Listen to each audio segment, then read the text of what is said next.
Mahalakshmi scheme ద్వారా తెలంగాణలోని మహిళలందరికీ ప్రభుత్వ రవాణా సంస్థలలో ఉచిత సర్వీసులు ఉన్నాయి అంటూ కాంగ్రెస్ పార్టీ ప్రకటించిన నేపథ్యంలో కొన్ని కండిషన్స్ అప్లై అంటూ కూడా సజ్జనార్ షాకింగ్ విషయాన్ని వెల్లడించారు.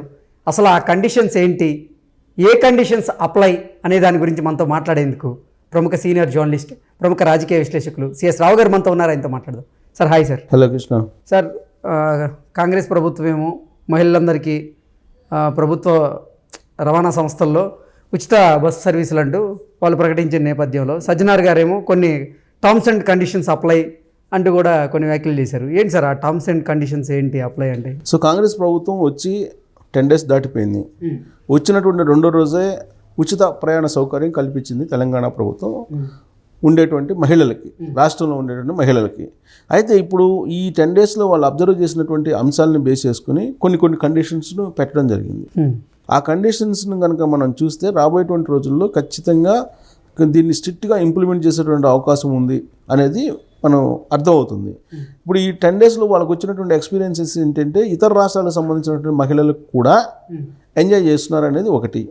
రెండు ఏంటంటే ఈ ఫోటో ఐడి కార్డులు ఏదైతే ఉన్నాయో వాటిని ఏ ఐడి కార్డు ఉంటే డ్రైవింగ్ లైసెన్స్ ఉంటే డ్రైవింగ్ లైసెన్సు, లేదంటే పాన్ కార్డు ఉంటే పాన్ కార్డు, లేదా ఇంకొక రేషన్ కార్డు ఉంటే రేషన్ కార్డు, లేదా ఇంకోటి ఏదో ఒకటి చూపిస్తున్నారు. చల్తా వెళ్ళిపోయింది. ఈ 10 రోజులు వెళ్ళిపోయింది, 2 weeks దాటిపోయింది.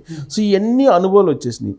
ఇవన్నీ అనుభవాలు వచ్చిన తర్వాత కేవలం తెలంగాణలో ఉండేటువంటి మహిళలకు మాత్రమే ఇది ఎలిజిబిలిటీ అనేటువంటి ఒక కండిషన్ పెట్టేశారు. ఓకే, అంటే ఇక్కడ ఉన్నటువంటి ఆంధ్ర మహిళలకు మాత్రం ఇది ఆంధ్ర మహిళలకు కాదు, ఏ రాష్ట్రానికి సంబంధించిన మహిళలు కూడా ఎలిజిబుల్ లేదు. ఓన్లీ తెలంగాణలో ఉండేటువంటి మహిళలకు మాత్రమే ఎలిజిబిలిటీ ఉంది. సో మీరు ఒరిజినల్ కార్డు తీసుకొచ్చుకోవాలి. ఇప్పటివరకు జెరాక్స్ కాపీలు చూపించినా నడిచిపోయింది. అలాగే మొబైల్స్లో ఆధార్ కార్డు చూపించినా కానీ నడిచిపోయింది. సో కాబట్టి ఇవన్నీ ట్యాంపరింగ్ జరుగుతున్నాయి. సపోజ్ ఇప్పుడు ఆంధ్ర వాళ్ళు ఎక్కువ ఉన్నారు సిటీలో, ఆంధ్ర సెటిలర్స్ ఎక్కువ ఉన్నారు. ఆంధ్ర సెటిలర్స్ ఉన్నారు కాబట్టి ఆంధ్రాకి సంబంధించిన మహిళలు కార్డు తీసుకొని అడ్రస్ను మార్పిచ్చేసుకొని డిటిపి సెంటర్కి వెళ్తే అడ్రస్ను మార్పిచ్చేస్తారు కదా. ఎందుకు సార్ ఆంధ్ర మహిళలు మాత్రం ఓటేయలేదా? అంటే వేశారు, కానీ తెలంగాణకు సంబంధించిన స్కీమ్ కదా ఇది. తెలంగాణకు సంబంధించిన స్కీమ్స్ తెలంగాణలో సార్. వాళ్ళు ఇక్కడ సెటిల్ అయిపోయారు, సెటిలర్గా ఉన్నారు. సెటిలర్గా ఉన్న నేపథ్యంలో రేవంత్ రెడ్డో లేకపోతే ఎన్నికల ప్రచారంలో భాగంగా కాంగ్రెస్ పార్టీ లీడర్లో ఇచ్చినటువంటి హామీలని నమ్మి వీళ్ళు కూడా ఓటేసి కాంగ్రెస్ పార్టీని అధికారంలోకి తీసుకొచ్చి ఉండొచ్చు. అవును, కానీ ఈరోజు కేవలం తెలంగాణలో ఉన్న మహిళలకు మాత్రమే ఉచిత బస్సు సర్వీస్ అంటే ఇక్కడ ఆంధ్ర మహిళలు ఓటేసిన వాళ్ళ పరిస్థితి ఏంటంటే ఏం చెప్తారు? సో ఇక్కడ ఆంధ్ర మూలలో ఉన్న మహిళలకు లేదని చెప్పలా, ఇక్కడ స్థిర నివాసం ఉండేటువంటి మహిళలకు మాత్రమే ఫ్రీ. అది ఆంధ్ర కానీ లేకపోతే రాజస్థాన్ కానీ మధ్యప్రదేశ్ కానీ ఎవరైనా కానీ తెలంగాణలో ఉండేటువంటి మహిళలకు తెలంగాణ రెసిడెన్స్ అయి ఉండాలి.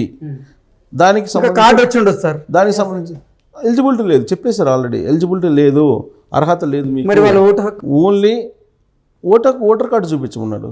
రెండు, ఒకటి voter card, 2 Aadhaar card with address and photo ID. Photo ID తోటి ఉన్నటువంటి అడ్రస్ ప్రూఫ్ చూపించాలి. నీకు ఓటర్ కార్డు చూపించావు అనుకో, నీ ఫోటో ఉంటుంది, అడ్రస్ కూడా ఉంటుంది దాంట్లో. సో కాబట్టి బోత్ సైడ్స్ కనుక ఉంటే ఒక సైడ్ అడ్రస్ ఉంటుంది, ఇంకో సైడ్ ఫోటో ఐడి ఉంటుంది.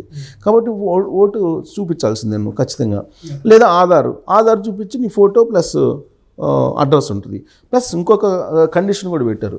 నువ్వు ఎప్పుడో 10 సంవత్సరాల క్రితం ఫోటో చూపించి నాకు నేను బస్సులో అలౌ చేయమంటే చేయరు.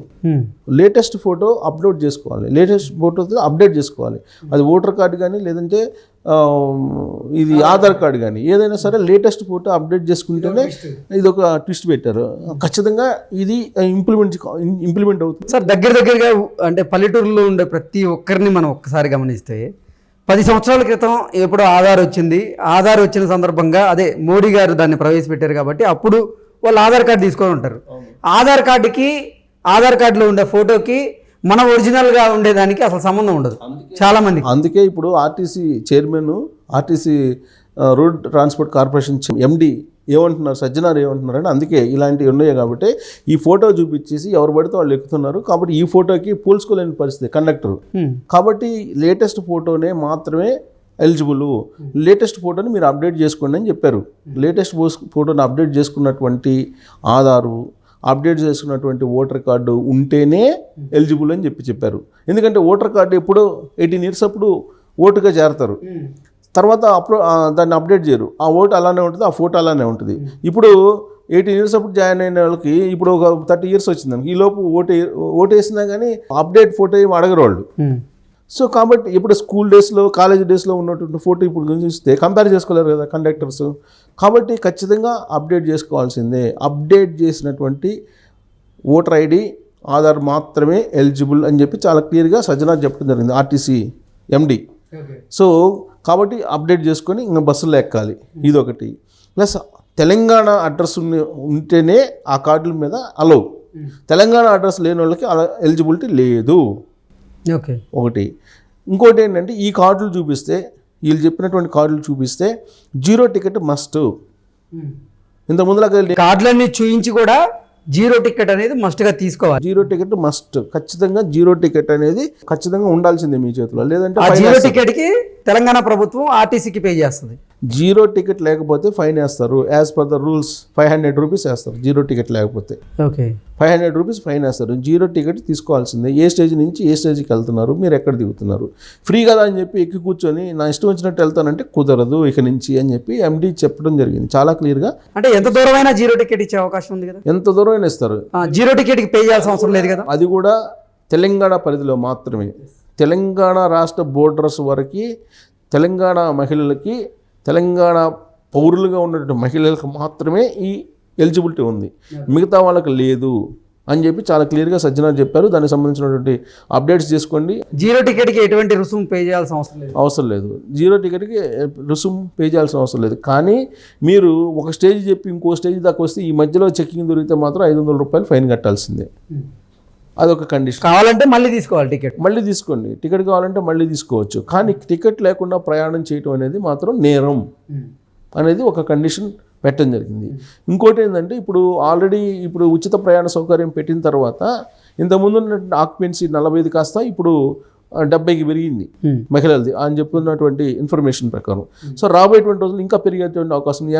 Occupancy rate 80%. మహాలక్ష్మి స్కీమ్ అమలు చేసిన తర్వాత ఆర్టీసీకి ఆల్ టైమ్ రికార్డుగా 21 కోట్ల రూపాయలు ఆదాయం వచ్చింది అంటూ కూడా ఇప్పుడు ఒక వార్త బయటకు వచ్చింది. ఆదాయం ఎక్కడి నుంచి వచ్చింది? ఫ్రీగా అయితే ఫ్రీగా అంటే ఆ 0 టికెట్కి సంబంధించినటువంటి అమౌంట్ తెలంగాణ ప్రభుత్వం ఆర్టీసీకి పే చేస్తుంది కాబట్టి రియంబర్స్మెంట్ చేస్తుంది. అంటే ఆల్రెడీ 341 కోట్లు ఇచ్చేసారు కార్పొరేషన్కి, ఆర్టీసీకి ఇచ్చారు కాబట్టి ఇంతకుముందు ఇప్పుడు ఇలా గతంతో పోల్చుకుంటే ఎప్పుడూ లేనంతగా ఆల్ టైమ్ రికార్డ్ ఆదాయం అనేది నమోదు చేసింది ఈ మహాలక్ష్మి స్కీమ్ ద్వారా అనేది ఇప్పుడు తాజా వార్త. అకౌంటబిలిటీ ఉండాలి. ఈ అకౌంటబిలిటీకి సంబంధించి రాష్ట్ర ప్రభుత్వం రియంబర్స్మెంట్ చేస్తుంది ఆర్టీసీకి. సో ఆ రియంబర్స్మెంట్ అనేది పక్కాగా జరుగుతుంది కాబట్టి ఆర్టీసీ సేఫ్గా ఉంటుంది. అదర్వైజ్ గత ప్రభుత్వాలు ఏం చేసినాయి, ఆర్టీసీని వాడుకున్నాయి కానీ ఇవ్వాల్సిన అమౌంట్ ఇవ్వకుండా పెండింగ్ పెట్టినాయి. దీంతో అప్పుల పాలు అయిపోయింది ఆర్టీసీ. అలా కాకుండా ఇప్పుడు అప్పుల పాలు కాకుండా ఎప్పటికప్పుడు రియంబర్స్మెంట్ చేసి దాన్ని లాభాల బాటలో నడిపించేటువంటి ప్రక్రియ చేయాలనేది ఒకటి. ఇప్పుడు ఆల్రెడీ ఆక్యుపెన్సీ రేటు 80% పెరిగింది కాబట్టి మహిళలది బస్సులు సరిపోవట్లా.